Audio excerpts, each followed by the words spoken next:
नमस्कार, आप देख रहे हैं न्यूज़ वन इंडिया। मैं हूं आपके साथ पंकज यादव। करते हैं बुलेटिन की शुरुआत। जहां पर दिल्ली में प्रदूषण का स्तर लगातार बढ़ता जा रहा है, इससे कि दिल्लीवासियों को कई बीमारियों का सामना भी करना पड़ रहा है। अक्टूबर में दिल्ली भारत का सबसे प्रदूषित शहर रहा, जहां औसत अगर पीएम की बात करें तो 2.5 सांद्रता 111 माइक्रोग्राम प्रति घन मीटर थी।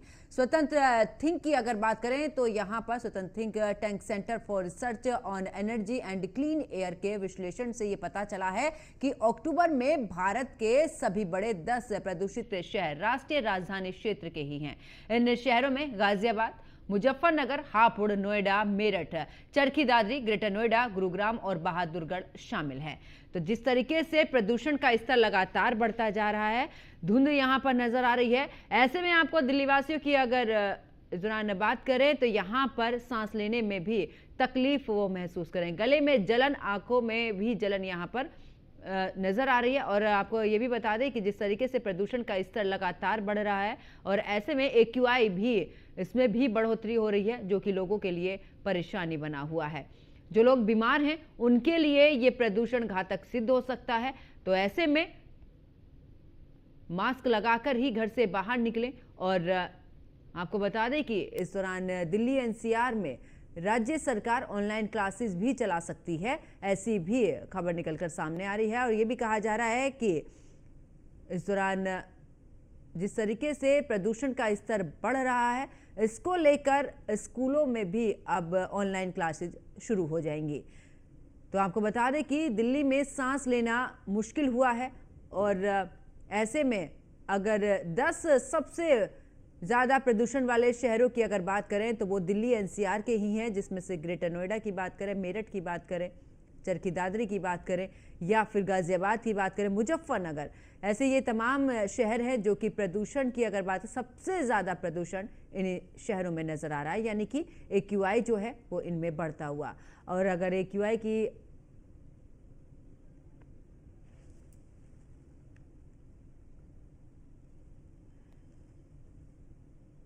तो जिस तरीके से प्रदूषण बढ़ता जा रहा है, इसी को लेकर जगह जगह से हमारे सहयोगी हमारे साथ में जुड़ेंगे। और कृष्णा त्यागी आगरा से हमारे साथ में जुड़ चुके हैं। कृष्णा, क्योंकि आगरा में भी लगातार प्रदूषण जो है वो भी बढ़ता जा रहा है, धीरे धीरे देख रहे हैं कि कोहरा भी हो रहा है, लेकिन ऐसे में AQI भी बढ़ रहा है। बिल्कुल पंकज, मैं आपको बता दूं, जिस प्रकार AQI की बात करें तो आगरा में जिस तरह से जहरीली हवा, लोगों को सांस लेने में बड़ी समस्या हो रही है। लगातार हम देख रहे हैं, चाहे मेडिकल विभाग हो, जहाँ जिला अस्पताल या SN की बात करें तो वहाँ तमाम जो जो लोग हैं, उन लोगों की कतार बढ़ती जा रही है। इसको लेकर जैसे चाहे बच्चे हो, युवा हो, बुजुर्ग हो, सब लोग, तमाम लोग इसमें चपेट में आ रहे हैं। और आगरा की बात करें तो आगरा में 2 तरह के आंकड़े दिखाई दे रहे हैं। आगरा सरकारी आंकड़े में लगातार कम देखा जा रहा है। दूसरी जहाँ हरियाली है, जहाँ दयालबाग जो क्षेत्र है, वहाँ का AQI चेक किया जा रहा है तो वहाँ इनसे डबल देखा जा रहा है। जो सरकारी आंकड़े हैं और नगर निगम के जो 10 मीटर की दूरी पर आंकड़ा कुछ दिखाया जा रहा है, और दूसरी जो मशीन में चेक किया जा रहा है तो वो आंकड़ा 400 से पार दिखाई दे रहा है। जो आंकड़े की बात करें तो आगरा में कई जो AQI की मशीन लगी है, वहाँ आंकड़ा करीबन, जो सागंज की बात करें तो सागंज में 498 दिखाया जा रहा है। जिस तरह से कई 10 जगह ऐसी है जहाँ पर करीबन AQI आगरा का 400 से पार हो रहा है। लेकिन आगरा प्रशासन की बात करें पंकज, तो AQI को लेकर आगरा प्रशासन को सतर्क नहीं है। चाहे स्कूल की बात करें, न तो स्कूल के बच्चों की छुट्टी की गई है, न कोई ऐसे पानी का छिड़काव है। और लगातार पंकज देख रहे हैं, जो निर्माण के कार्य हो रहे हैं उनमें भी कोई मानक नहीं है। न तो हरी चादर बिछाई जा रही है, जो रोड बन रहे हैं उनमें भी कोई भी वो नहीं है। आगरा की बात करें तो आगरा में तमाम जगह ऐसी हैं, चाहे मेट्रो का कार्य हो, चाहे अन्य जो कार्य हो, टूटी सड़कें हैं। ये एक मुख्य कारण है जिसके चलते लगातार AQI बढ़ रहा है। और शाम के 3 बजे के बाद लोगों का इस तरह से मुश्किल हो रहा है कि लोगों को जो चश्मे लगाए हुए हैं, या आगरा में जो सांस लेने वाले मरीज हैं, उन लोगों के लिए लगातार समस्या। बिल्कुल। और कृष्णा, मैं वापस लौटूंगी आपके पास में। और पीयूष तिवारी हमारे साथ में फोनों पर जुड़ चुके हैं, दिल्ली से हमारे संवाददाता। पीयूष, दिल्ली की बात करें, क्योंकि वो 10 शहर जो कि सबसे ज्यादा प्रदूषित हैं वो NCR, और आपको बता दें कि दिल्ली सबसे ज्यादा टॉप पर। फिलहाल आज की बात करें तो AQI कितना है और प्रदूषण की मार किस तरीके से लोग झेल रहे हैं? बिल्कुल, अगर हम बात करें तो पूरी तरीके से दिल्ली पॉल्यूशन की वजह से गैस चेंबर में तब्दील हो गई है। अलग-अलग जगहों पे एक्यूआई जो है करीब 500 के आसपास कई जगहों पर पहुंच चुका है, जिसमें द्वारका की बात करें तो 499 के आसपास एक्यूआई है, अशोक विहार में 495 के आसपास एक्यूआई है, बवाना में भी 495 और रोहिणी में 491 के आसपास जो एक्यूआई है वो कहीं ना कहीं बना हुआ है। और जो ये सभी श्रेणियां हैं ये गंभीर श्रेणियां हैं। इसके साथ ही अगर हम बात करें तो ग्रेप 4 भी आज से दिल्ली में लागू हो गया है और ग्रेप 4 की वजह से कई जो पाबंदियां हैं वो दिल्ली में कहीं ना कहीं आज से लागू की गई है, जिसमें स्कूलों को बंद किया गया है। दिल्ली में 10वीं और 12वीं क्लास को छोड़कर सभी स्कूल जो है वो बंद रहेंगे। इसके साथ ही अगर हम बात करें तो ग्रेप 4 की वजह से यातायात पर भी कड़ी जो पाबंदियां हैं वो लगाई जाएंगी। कारखाने की बात करें, निर्माण बड़े स्तर पर निर्माण कार्यों की बात करें, उस पर कहीं न कहीं पाबंदी लगाई जाएगी ताकि प्रदूषण को नियंत्रित किया जा सके। इसके अलावा अगर हम बात करें तो इस ग्रेप 4 की वजह से जो सभी प्रकार के निर्माण कार्य हैं और तोड़फोड़ के कार्य हैं उस पर प्रतिबंध लगाया जाता है। इसके अलावा ऑड इवन का निर्णय भी चौथे चरण में लिया जा सकता है, हालांकि अभी इस पर फैसला नहीं लिया गया है। इसके साथ ही सरकार जो है वो लगातार इसको लेकर काफी चिंतित है। प्रदूषण का जो स्तर बढ़ रहा है, इसके साथ ही जो दिल्ली एनसीआर में जो कार्यालय स्थित है उनको एक तरीके से सलाह दी गई है कि 50% क्षमता के साथ ही वो काम करें और शेष जो कर्मचारी है वो अपने घर से काम करें। इसके साथ ही अगर हम बात करें, चूंकि एक्यूआई जब 450 के आसपास पहुंच जाता है, उससे ऊपर चला जाता है यानी गंभीर श्रेणी चला जाता है, तब कहीं ना कहीं ग्रेप 4 लागू किया जाता है। और यही कारण है कि ग्रेप 4 को कहीं ना कहीं लागू किया गया है। तो निश्चित रूप से दिल्ली की अगर हम बात करें तो पूरी तरीके से दिल्ली की जो आबो हवा है वो कहीं ना कहीं जहरीली हो चुकी है। और दिल्ली चूंकि दोहरी मार झेल रही है, चाहे हवाओं में जहर घुला हुआ है या फिर यमुना की अगर हम बात करें उसमें भी पूरी तरीके से पोल्यूशन है। और अभी इस वक्त की बात करें तो कई जगहों पर इतनी धुंध है कि जो विजिबिलिटी है वो भी कहीं ना कहीं काफी कम नजर आ रही है। बिल्कुल। तो रूप से एक के बाद एक लगातार आप देखिए कि किस तरीके से जो पोल्यूशन का स्तर है वो दिन पर दिन बढ़ता जा रहा है। सरकारें दावा करती हैं, राजनीतिक पार्टियां एक दूसरे पर आरोप लगाती हैं, लेकिन कोई जो हल है वो कहीं ना कहीं नहीं निकाला जा सकता। बिल्कुल। पीयूष, वापस लौटेंगे। एसके वाजपेयी हमारे सहयोगी लखनऊ से हमारे साथ में लाइव जुड़ चुके हैं।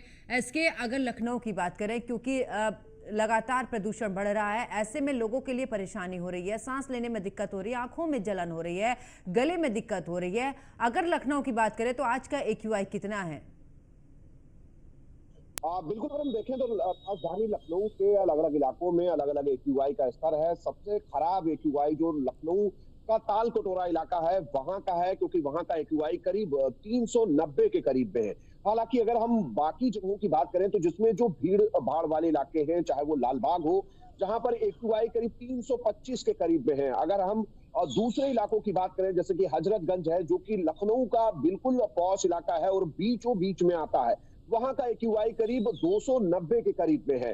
और सीधे तौर पर अगर हम देखते तो लगातार जो कहीं ना कहीं एक्यूआई है उसकी मॉनिटरिंग की जा रही है। उत्तर प्रदेश सरकार की तरफ से भी बहुत सारे कदम इसको लेकर उठाए गए हैं, लेकिन आम जन सहभागिता के बगैर कहीं ना कहीं ये चीजें संभव नहीं है, क्योंकि जिस तरीके से लगातार एक्यूआई का स्तर बढ़ रहा है वो कहीं ना कहीं कुछ खास लोगों के लिए काफी नुकसानदायक है, जिसमें चाहे वो गंभीर मरीज हो या फिर उसके अलावा जो वृद्ध है या उनके लिए काफी नुकसानदायक है। हालांकि लखनऊ के कुछ ऐसे भी इलाके हैं जहां पर एक्यूआई का स्तर फिलहाल बहुत ज्यादा नहीं है। हम कह सकते हैं कि वो मानक के अनुरूप अगर हम देखेंगे तो वो सामान्य तो नहीं है, सामान्य से ज्यादा है, लेकिन फिर भी वहां की आबो हवा इतनी खराब नहीं है। जिसमें से गोमती नगर इलाका आता है जहां का एक्यूआई करीब 160 के करीब में है।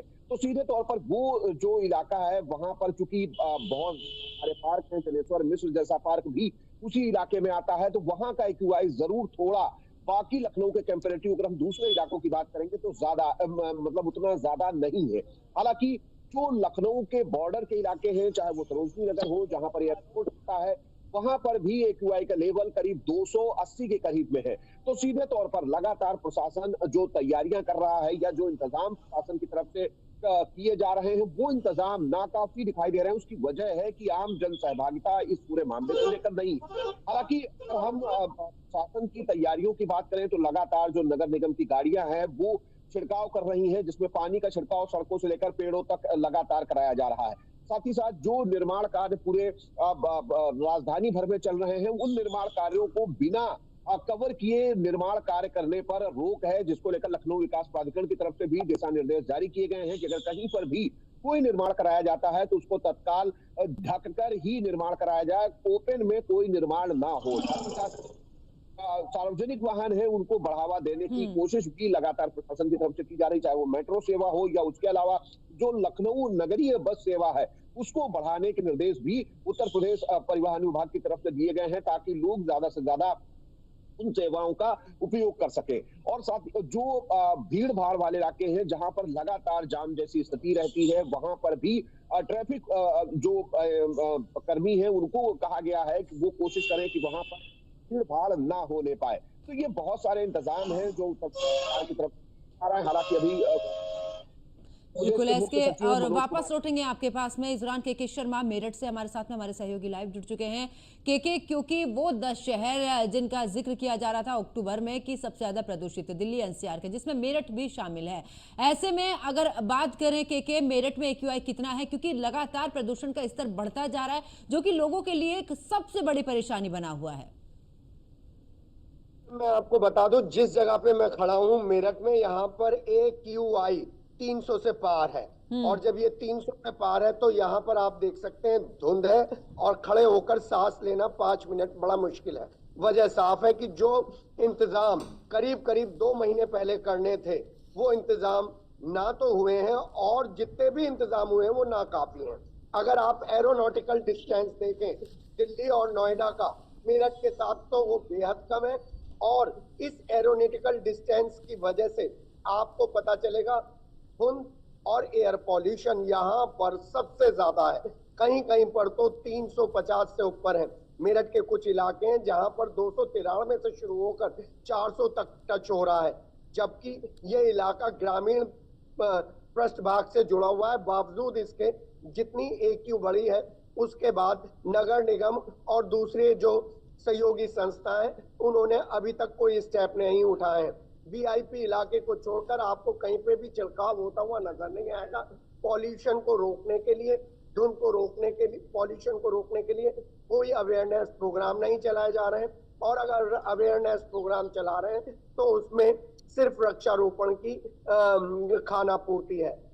दिवाली के बाद तो यहाँ पर एयर क्वालिटी इंडेक्स नंबर सबसे ज्यादा शोचनीय है। मुजफ्फरनगर और मेरठ ये दोनों क्षेत्र NCR से जुड़े होने के कारण यहाँ पर स्टेप सबसे ज्यादा उठने थे, नहीं उठे। आप देखिए कि दिल्ली में जिस तरीके से प्राइमरी स्कूलों को ऑनलाइन पैटर्न पर लेकर आज आया गया है, ऐसा कोई भी पैटर्न यहाँ पर नहीं लाया गया है। नंबर 2, छिड़काव नहीं हो रहा है। नंबर 3, यहाँ पर लोगों को अवेयर भी नहीं किया जा रहा है। और इस वजह से ये एयर क्वालिटी इंडेक्स नंबर पिछले 1 महीने से लगातार गिरावट में, सुधार होने की दशा में नहीं है। दिवाली से 2 दिन तो 400 को टच कर रहा था मुजफ्फरनगर और मेरठ का air quality index number. Meerut का ये क्षेत्र जो मुजफ्फरनगर से मात्र एरोनॉटिकल डिस्टेंस में 20 से 22 एरोनॉटिकल डिस्टेंस पे होगा, तो आप देख सकते हैं तीनों क्षेत्रों का ये जो क्वालिटी इंडेक्स नंबर है ये लगातार लोगों के स्वास्थ्य पर खतरा बना रहा है। बिल्कुल यहाँ पर मैं एक पार्क के बाहर खड़ा हूँ, कोई भी पार्क में घूमने नहीं आ रहा है। बिल्कुल के और ये लोगों की अपनी एक पहल है कि वो इस प्रदूषण से बचने के लिए घरों से बाहर कम निकल रहे हैं। जहां पर पार्किंग में मॉर्निंग वॉक के लिए लोग आते थे, अब वहां पर भीड़ भाड़ कम नजर आ रही है। कुछ ही चुनिंदा लोग ऐसे हैं जो कि स्वस्थ हैं, जो इस दौरान बाहर निकल रहे हैं, वो भी मास्क पहनकर। कृष्णा, क्योंकि हम अगर देखें तो यहाँ पर आगरा की खास करके अगर बात करें, निर्माण कार्यों पर इस दौरान रोक लगा दी जाती है। तमाम ऐसे हैं जो गाइडलाइंस जारी की जाती है, लेकिन जिन कारखानों से इतना जहरीला धुआं निकलता है उन पर किसी भी तरीके की लगाम नहीं लगाई जाती है। बिल्कुल पंकज, देखो जिस तरह से लगातार जो दिवाली के त्योहार के बाद AQI लगातार बढ़ा है, उसको लेकर प्रशासन की न तो पहले से तैयारी थी, न अब बाद में तैयारी है। कोई भी दिशा निर्देश नहीं है, चाहे निर्माण कार्य हो, चाहे अन्य काम हो, चाहे टोरेंट का काम। टोरेंट कंपनी एक बड़ी कंपनी है जो लगातार खुदाई कर रही है। उसके बाद मेट्रो का एक हमारा यहाँ के तमाम काम कर रहे हैं।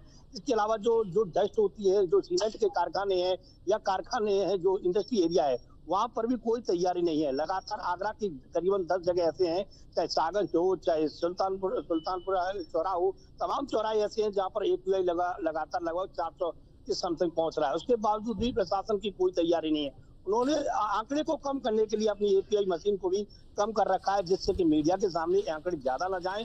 लगातार अन्य मशीनों में जो देखा जा रहा है वह मशीन AQI लगातार डबल देखा जा रहा है। चाहे हमने दयालबाग एक हरा भरा क्षेत्र है जहाँ पर हरियाली है, वहाँ आंकड़े लगातार दूने हैं। उसके अलावा साझा गार्डन में हमने AQI देखा तो वहाँ लगातार दूने हैं। लेकिन सरकारी विभाग की जो मशीनरी है, वहाँ AQI जो मशीन लगी है, वहाँ आंकड़े की बाजीगरी खेली गई है, जिसके चलते मीडिया के सामने कम देखा जाए और हमारी छवि को बेहतर किया जाए। ये एक आगरा प्रशासन ने एक नया तरीका निकाला है। इसके अलावा वहाँ पर जो देखा जा रहा है, जो जिला अस्पताल हो, एहसन हो, वहाँ बच्चों की संख्या, बुजुर्गों की संख्या लगातार बढ़ती जा रही है। लोगों का जीना मुश्किल होता जा रहा है। लगातार जो आंखों में जलन और ये तमाम जो प्रशासन को इंतजाम करने चाहिए वो धरातल पर दिखाई नहीं दे रहे। केवल बाजीगरी का खेल आगरा प्रशासन द्वारा खेला जा रहा है। तो निश्चित तौर से सरकार को ऐसे बाजीगरों के खिलाफ बड़ी कार्रवाई करनी चाहिए, जिससे कि बार बार पुनरावृत्ति न हो। इन्हें जानकारी होती है कि त्योहार आ रहा है, त्योहार से पहले हमें क्या इंतजाम करने चाहिए। यह समस्या हो रही है लोगों के लिए, उन लोगों के लिए क्या समस्या, उन लोगों के लिए क्या बेहतर हो सकता है, उस चीज को लेकर कोई भी आगरा प्रशासन का कार्य धरातल पर नहीं देखा जा रहा है। केवल कागजों की बाजीगरी आगरा प्रशासन लगातार कर रहा है, जिसके चलते सरकार के सामने ये छवि जाए कि हम आगरा प्रशासन बहुत बेहतर काम कर रहा है। इसको लेकर सरकार को ऐसे लोगों पर निश्चित तौर से कार्रवाई करनी चाहिए। और आगरा के जैसे छोटे छोटे बच्चे अब देखे जा रहे हैं, पार्क में लोग टहलने जाते हैं, लोगों को पार्क में संख्या कम होती जा रही है। आगरा एक पर्यटक की दृष्टि से पंकज बहुत ही महत्वपूर्ण शहर है। हाँ। उसके बाद पर्यटकों को इतनी बड़ी समस्या हो रही है, ताजमहल, लाल किला या अन्य जगह पर पहुंचते पर्यटक, वहाँ लोगों के लिए कोई भी वहाँ पर बेहतर साधन नहीं है। न पानी का छिड़काव देखा जाता है, न कोई अन्य साधन देखे जाते हैं। ये बड़ा समस्या। अब लगातार यदि AQI लगातार बढ़ेगा तो पर्यटकों की संख्या में भी इजाफा कम होता हुआ जा रहा है। जो लगातार देख रहे थे पर्यटक दूर दूर से आते हैं, जब AQI लगातार बढ़ रहा है, लोगों के लिए समस्या भी बढ़ रही है। और लोगों के आने वाले समय पर निश्चित तौर से यदि इस तरह के हालात और रहेंगे तो पर्यटकों का आना भी कम होगा। तो ये आगरा प्रशासन के लिए एक बड़ा चुनौती का विषय है। बावजूद भी आगरा प्रशासन इस पर कोई भी ध्यान नहीं है, जिसको लेकर सरकार को भी इस पर सोचना चाहिए और ऐसे लोगों के खिलाफ जो लापरवाह अनदेखी जो कर रहे हैं अधिकारी, उनको भी कार्रवाई करनी चाहिए। पंकज बिल्कुल वापस लौटेंगे कृष्णा, एसके हमारे साथ में बने हुए हैं लखनऊ से। एसके, क्योंकि अभी जिस तरीके से कृष्णा भी बता रहे थे कि आखिरकार क्योंकि बहुत सारी ऐसी चीजें होती हैं जिन पर समय रहते अगर पाबंदियां लगा दी जाएं तो शायद ये बढ़ता हुआ प्रदूषण इस स्तर तक नहीं पहुंचता। सबसे महत्वपूर्ण ये हो जाता है कि हम गाइडलाइन जारी करते हैं, लेकिन जो कारखाने हैं, जो इस दौरान तमाम उद्योग हैं, वहां पर जब जहरीला धुआं निकलता है वो सबसे ज्यादा प्रदूषण बढ़ाता है। तो इस गाइडलाइन में बिल्कुल इसका भी खासा अगर ख्याल रखा जाए तो थोड़े बहुत प्रदूषण पर लगाम जरूर लग सकती है। बिल्कुल, अगर हम देखें तो प्रशासन की तरफ से या सरकार की तरफ से दिशा निर्देश जारी किए जाते हैं। प्रदूषण नियंत्रण बोर्ड है, उसकी तरफ से बहुत सारी गाइडलाइंस बनाई गई है और उम्मीद की जाती है इन गाइडलाइंस का पालन जो संबंधित संस्थाएं हैं या जो संबंधित व्यक्ति हैं उनकी तरफ से किया जाएगा। लेकिन कहीं ना कहीं जमीनी स्तर पर ये चीजें होती हुई नहीं देती है। यही एक वजह है कि आपने देखा होगा ये पहला मौका नहीं है। इसके पहले भी जब इस तरीके का मौसम जब शुरू हो रहा होता है, जब सर्दियां आ रही होती है, उस दौरान कोहरे के साथ ही इस तरीके की धुंध की चादर जो विभिन्न बड़े शहर हैं, चाहे वो NCR के इलाके हो, लखनऊ जैसा शहर हो, कानपुर, वाराणसी, प्रयागराज, झांसी या बरेली जैसे जो शहर हो, वहां पर इस तरीके की तस्वीरें आम होती है। सबसे बड़ी बात यह है कि इसमें आम जन सहभागिता की जरूरत है, क्योंकि लगातार जो गाइडलाइंस हैं वो जरूर जारी की जाती है, लेकिन कहीं न कहीं प्रशासन की कोशिश होती है कि बिना का पालन लोगों को जागरूक कराकर किया जाए। लेकिन कहीं न कहीं उत्तर प्रदेश डेवलपिंग प्रदेश है, तो ऐसे में बड़े पैमाने पर निर्माण उत्तर प्रदेश भर में हो रहे हैं, चाहे वो लोगों के निजी निर्माण हो, सरकारी इंफ्रास्ट्रक्चर भी कहीं न कहीं तेजी के साथ बनाया जा रहा है। लगातार निर्माण पूरे प्रदेश भर में जारी है, ये भी एक बड़ा कारण है। दूसरा, लगातार बढ़ती गाड़ियों की संख्या और घटते पेड़, ये भी दूसरा कारण है। और दूसरी चीज, इस मौसम में जो हवा की रफ्तार होती है वो कहीं न कहीं कम हो जाती है। यही एक वजह है कि रफ्तार कम होने के बाद जो प्रदूषण किसी इलाके में होता है वो दूसरी जगह ट्रेवल नहीं हो पाता, जिस वजह से कहीं न कहीं जो इस तरीके की तस्वीरें हैं या जो तस्वीरें, खामियाजा सबसे ज्यादा बुजुर्ग और बच्चों को उठाना पड़ता है। हालांकि प्रशासन ने इसको लेकर चाहे पराली जलाने की बात हो या जो दूसरे कारक हैं जिसमें कारखाने भी बड़ी संख्या में जो इस तरीके का धुआं उगल रहे हैं उनके लिए भी गाइडलाइंस है कि वो कच्चे धुएं को सीधा वायुमंडल में ना भेजें, और उसके लिए बहुत सारी गाइडलाइंस, बहुत सारे उपकरण हैं जो लगाए जाने के निर्देश संबंधित कारखाना संचालकों को दिए गए हैं, लेकिन वो चीजें जमीनी स्तर पर इंप्लीमेंट होती हुई नहीं दिखाई देती। और यही एक वजह है कि जब इस तरीके का मौसम शुरू हो रहा होता है तो इस तरीके की तस्वीरें आती हैं और इस तरीके के एक्यूआई इंडेक्स लगातार पूरे देश भर के अलग अलग शहरों में बढ़ रहे होते हैं। हालांकि अब देखना यह है कि प्रशासन जब इन शहरों की स्थिति को देख रहा है, समझ रहा है, तो क्या कुछ इंतजाम इसको लेकर किए जाते हैं। सबसे बड़ी बात, कठोरता पूर्वक इनका पालन कराया जाए, उसके लिए क्या कुछ कदम उठाए बिल्कुल जाते हैं। एसके और के क्योंकि जिस तरीके से एसके भी जानकारी दे रहे थे कि जिस तरीके से पेड़ों को काटा जा रहा है ये भी एक बढ़ते प्रदूषण के लिए सबसे बड़ी परेशानी है। अगर पर्यावरण की बात करें, क्योंकि हमने गर्मी का मौसम भी देखा, बेहिसाब गर्मी हुई है, बरसात उतनी कम हुई है, ये पेड़ों को जो काटा गया और अब प्रदूषण की मार हम हर साल झेल रहे हैं। पंकज यादव, आप देख रही हैं कि एसके ने करीब करीब हर पॉइंट कवर कर लिया है, लेकिन अगर पश्चिमी उत्तर प्रदेश की सड़कों पर उतरा जाए तो यहाँ के जो सरदना के विधायक हैं अतुल प्रधान, उन्होंने तो विधानसभा में नेशनल हाईवे अथॉरिटीज के अधिकारियों द्वारा और कुछ वन माफियाओं द्वारा पेड़ काटने का मुद्दा उठाया था और ये मुद्दा काफी गरमाया था। यहीं पर हम आगे नहीं रुकेंगे। अगर हम दो एस्पेक्ट पे और नजर डाल लें तो आपको पता चल जाएगा पश्चिमी उत्तर प्रदेश और एनसीआर इलाके में क्यों इतना एक्यू डिस्टर्ब हो रहा है। सबसे पहली बात, यहाँ पर कलेसर चल रहे हैं जो ग्रामीण इलाका है जिसमें गन्ने की खोई जलाई जाती है और उसके अलावा जगह जगह प्लास्टिक की फैक्ट्रीज हैं।